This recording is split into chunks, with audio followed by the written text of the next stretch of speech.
அரசியல் கட்சிகளின் 2026 சட்டமன்ற தேர்தல் வாக்குறுதியில் கூலி தொழிலாளர்கள் எதிர்பார்க்கும் வாக்குறுதிகள் என்ன என்பது குறித்து மக்கள் குரல் பகுதியில் எழுப்பப்பட்ட கேள்விகளுக்கு திருப்பூர் மாவட்டம் அவிநாசி பகுதி கூலி தொழிலாளர்கள் தெரிவித்த கருத்துக்களை பார்க்கலாம்.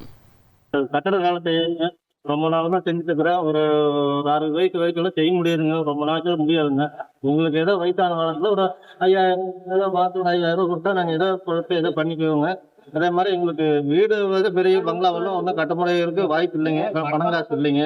ஏதோ எங்களுக்கு பார்த்து ஏதோ கவர்மெண்ட் மூலியமா எங்களுக்கு வேற உதவி பண்ணீங்கன்னா கொஞ்சம் சப்போர்ட்டாக இருக்குங்க அப்படிங்கிறது எங்களுக்கு ஒரு இதுங்க. ரொம்ப கடைசான கஷ்டமான வேலையா இருக்குதுங்க. ஒரு 40 வயசு 45 வயசு வரைக்கும் நாங்கள் செய்ய முடியுங்க. இதுக்கப்புறம் நாங்கள் செய்யவும் முடியாதுங்க. அதனால ஏதோ கவர்மெண்ட் பார்த்து எங்களுக்கு ஏதோ உதவி கொஞ்சம் தவறிங்களா இருக்கு. எனக்கு எப்படி கேட்டதுன்னு தெரியல. தெரிஞ்சதை சொல்றான். கவர்மெண்ட் எங்களுக்கு ஒரு நல்ல உதவி பண்ணாங்கன்னா எனக்கு இன்னும் நல்லா இருக்குங்க. ஏன்னா எங்க குழந்தைங்களுக்கு இருக்கணும். வீடு வசதியில எல்லாம் இருக்குதுங்க. வீட்டை வந்து பாருங்க, சுத்தி 4 தகரம் தான், மேல சிமெண்ட் சீட்டு. இதுலதான் எங்க வாழ்க்கையே போயிருச்சுங்க. வீடு கட்டணும்னா சிமெண்ட் சரி, நாங்க அந்த வேலைக்கு போற வீடு கட்ட வேலைக்கு போற வீடு கட்ட முடிய மாட்டேங்குது. எல்லாமே வேலை ஜாஸ்தி. எங்க வருமானத்துக்கு வீட்டு செலவு பண்றதுக்கு எங்களை பார்த்துட்டு குழந்தை போய் பார்க்கறதுக்கு சரியா இருக்குதுங்க.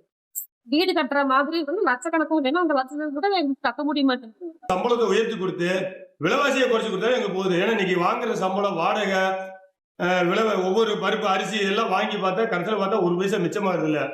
நமக்கு ஏதாவது சேவிங்ஸ் பண்ணோம்னா சேவிங்ஸுக்கு அதுல வாய்ப்பு வாங்குறதுக்கு வரவுக்கு செலவுக்கு கரெக்டா போயிட்டு இருக்கு. விலைவாசியை குறைச்சு கொடுத்தாலே போதுமா. இலவசம் கொடுத்து எங்களுக்கு அந்த காசை மிச்சம் பண்ண போறது இல்ல. விலைவாசியை எங்களுக்கு கம்மி பண்ணி செய்யற வேலைக்கு கூலியை உயர்த்தி கொடுத்தா போதும். செய்யற வேலைக்கு கூலியை உயர்த்தி கொடுத்தா போதுமானது. எங்களுக்கு வயசு 50 ஆயிடுச்சுங்க. இப்போ எங்களுக்கு அதுக்கு 50 வயசுக்கு மேல நாங்க வேலை செஞ்சு சிரமப்படுறது ரொம்ப சிரமமா இருக்கு. எங்களுக்கு எதோ பார்த்து ஏதோ ஓய்வூதியம் இந்த மாதிரி ஏதோ நீங்க அரசாங்கம் பார்த்து எதோ பண்ணி கொடுங்க. விலைவாசி கொஞ்சம் குறைச்சு கொடுங்க. இப்போ நீங்க செஞ்சுட்டு இருக்கிற அரசாங்கம் வந்து நல்லா செஞ்சுட்டு இருக்கிறாங்க. இப்போ இருக்கிற காலகட்டத்தில் என் பசங்களை படிக்க வச்சு நான் ரொம்ப சிரமப்பட்டு தான் இருக்கிறேங்க. ஏழ்மையான குடும்பத்தில் தான் பிறந்தவங்க. இதை பார்த்து இங்கே 50 வயசு மேலாச்சு நான் பெயிண்டிங் வேலை செஞ்சுக்கிறேன். ஏதாவது ஓய்வூதியம் பார்த்து நீங்க எல்லாம் மனைவிக்கு இந்த மாதிரி இருக்கிறவங்களுக்கெல்லாம் ஜனங்களுக்கு எதாவது பார்த்து பேசுங்க. மக்கள் குரல் பகுதியில் அவிநாசி மக்கள் தெரிவித்த கருத்துக்களை பார்த்தோம். இனி செல்லும் இடமெல்லாம் செய்தி. தந்தை டிவியின் வாட்ஸ்அப் சேனலை ஃபாலோ பண்ணினா செல்ல இருக்கும் இடமெல்லாம் செய்தி. இதோ QR கோட் இப்பவே ஸ்கேன் பண்ணுங்க, ஃபாலோ பண்ணுங்க.